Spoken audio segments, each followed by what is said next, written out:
Olá, aqui mais uma vez, Wanderson Franco.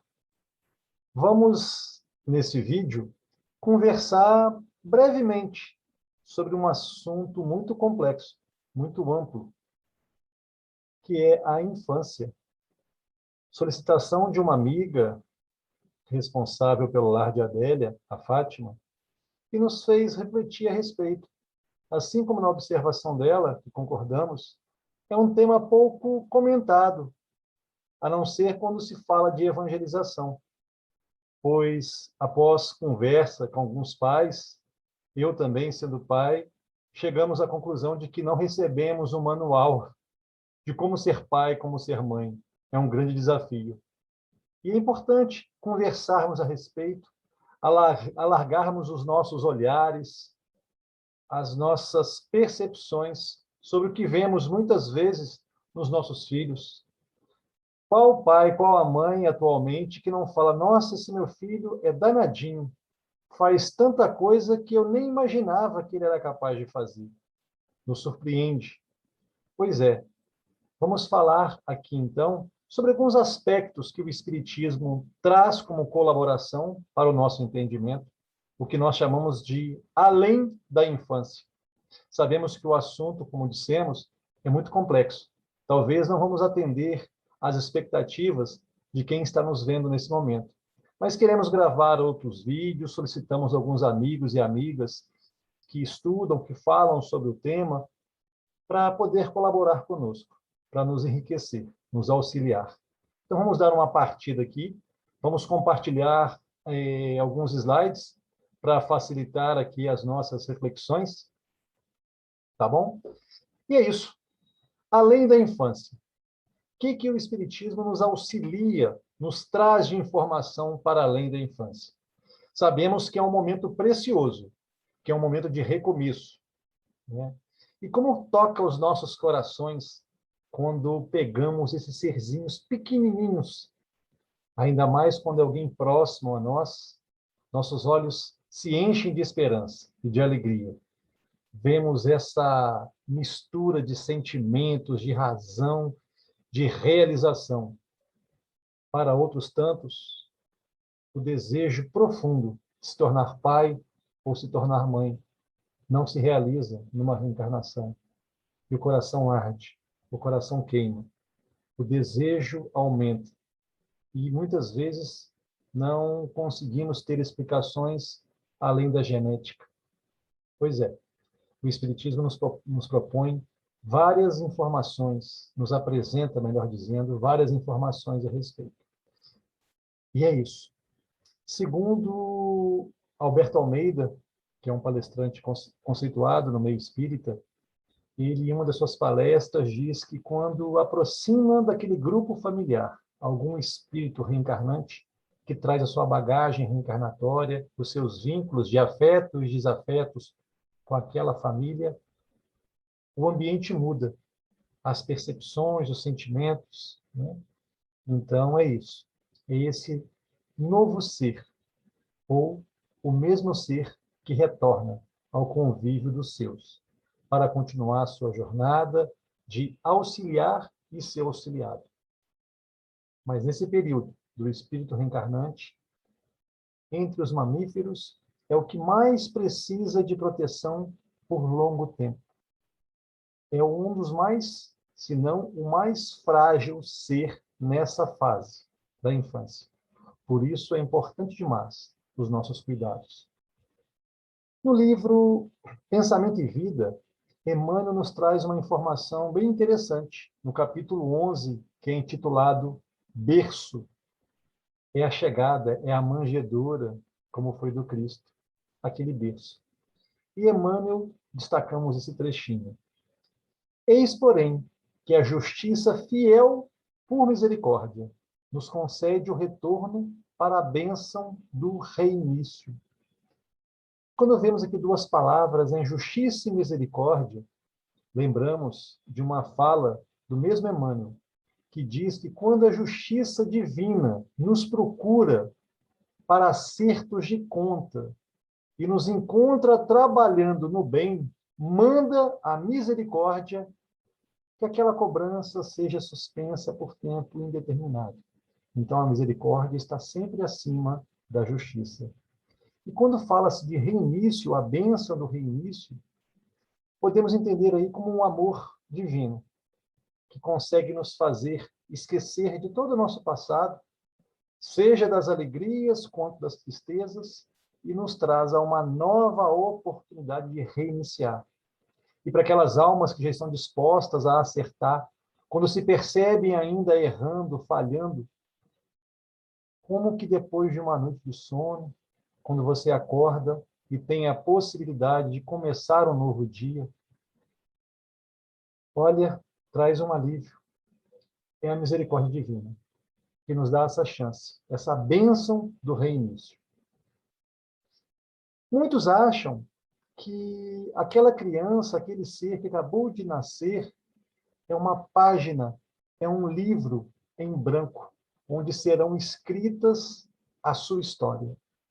Porém, nós que estudamos, estamos sempre conversando, lendo obras diversas, obras espíritas, principalmente, sabemos que não é bem assim. Não somos os nossos filhos, não são páginas em branco. Trazem consigo a sua história, os seus compromissos, as suas questões a serem resolvidas. E como diz o poeta Khalil Gibran Khalil, vossos filhos não são vossos filhos, são os filhos e as filhas da ânsia da vida por si mesma. Vêm através de vós, mas não vos pertence. E embora vivam convosco, não vos pertencem. E assim vai. E é isso. Quando chega até nós, o nosso papel é cuidar, é orientar, mas também ensinar a dar, a voar com as próprias asas, a andar com os próprios pés, tornar aquele ser um ser independente. Então, não somos páginas em branco. A nossa ciência, as pesquisas acham, ou melhor, não acham explicação para inúmeros fatos. Por exemplo, o superdotado. Temos o caso de um americano que aprendeu a ler com 2 meses de idade. Aos 5, corrigia provas dos irmãos de 12, 14, 15. Então, de onde vem essa superdotação? Seja aquelas crianças que tocam o piano. Então, esta não é uma página em branco. É fruto dos nossos esforços durante inúmeras reencarnações.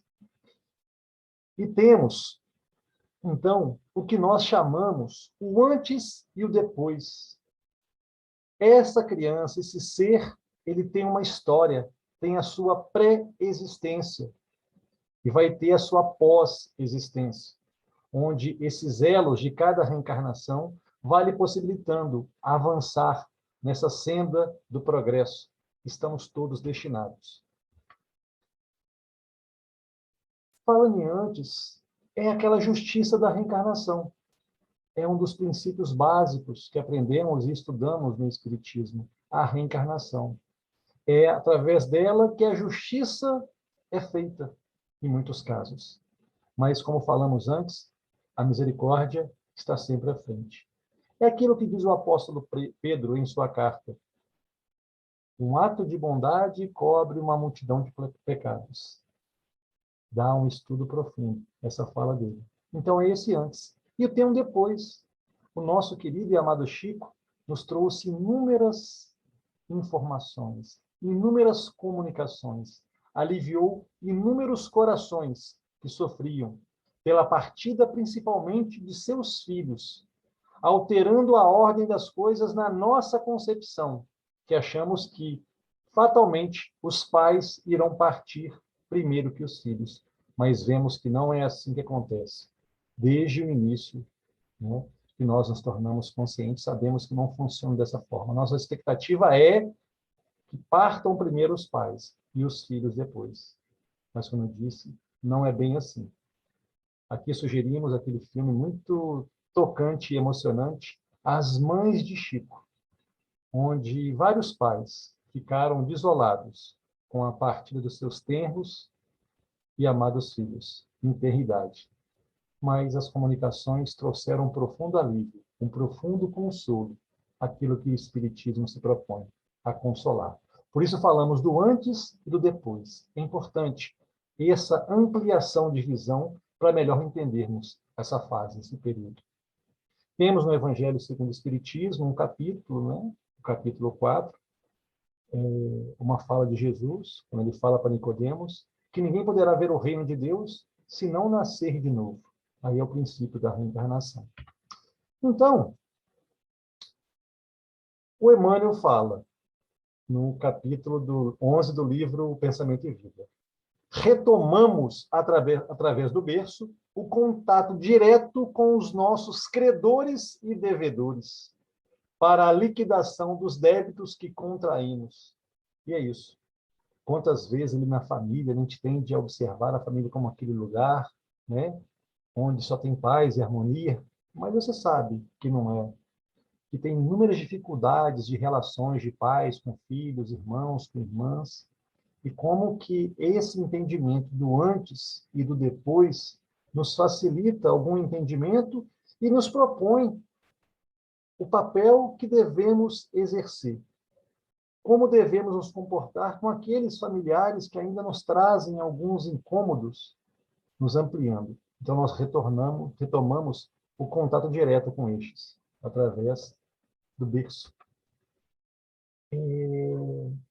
Aqui no Livro dos Espíritos, na questão 344, já que falamos do antes, né, Kardec chega a perguntar para os imortais, em que momento a alma se une ao corpo?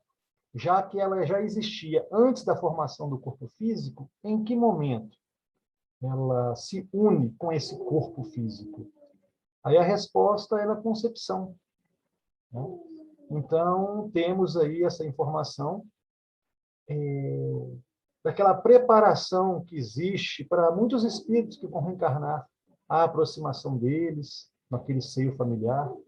Então, essa programação, né, quando os pais desejam.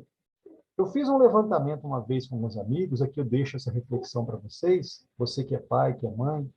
Você planejou ter o seu filho ou a sua filha? Pois é. A resposta que eu obtive de inúmeras pessoas que eu perguntei e a minha própria experiência, sendo pai de duas filhas, nenhuma das duas eu programei. Parece que há alguma programação, né? Alguma coisa escapa do nosso controle. E chega Joana de Ângeles a afirmar em uma das suas obras que nós tentamos, muitas vezes, por alguns meios, né, anticonceptivos, não permitir que alguns espíritos reencarnem. Mas aqueles que devem reencarnar junto a nós, se não chegam pelas vias normais ali, sendo seu filho, a sua filha, vai chegar de alguma forma, sendo seu genro, a sua nora, o seu vizinho, o seu sobrinho, né? E talvez, se há algum compromisso entre vocês, de uma forma um pouquinho mais áspera, né? Com uma dificuldade maior, pois foi impedido a ele aquela forma de chegar de um meio natural. Pois é. E quantos que tentam ter e não conseguem, né? Sempre esse enigma aí para a gente. Trago aqui uma estatística que, sabendo da importância de um recomeço, de um reinício, a OMS nos traz uma informação um pouco já antiga, né? Mas não sei se está muito longe, né? Que ela estimava, né, entre 2010 e 2014, em todo o mundo, foram realizados mais de 55 milhões de abortos. Pois é. É esses mistérios ainda que não deixam a ciência entender e explicar plenamente, seja o início da vida e o final da vida. A eutanásia é um termo aí que é um tema que é de difícil definição. A questão do aborto sempre sendo levantada, essa questão se torna polêmica, com opiniões diversas. É essa dificuldade ainda do ser humano conseguir ter essa visão mais ampla do antes e do depois, né? Mas esse triste fato aí. E quanto a isso, né, ao aborto e a dificuldade de retornar inúmeros espíritos, no livro Missionários da Luz, destacamos aqui com o título que nós colocamos, né, O Poder do Pensamento.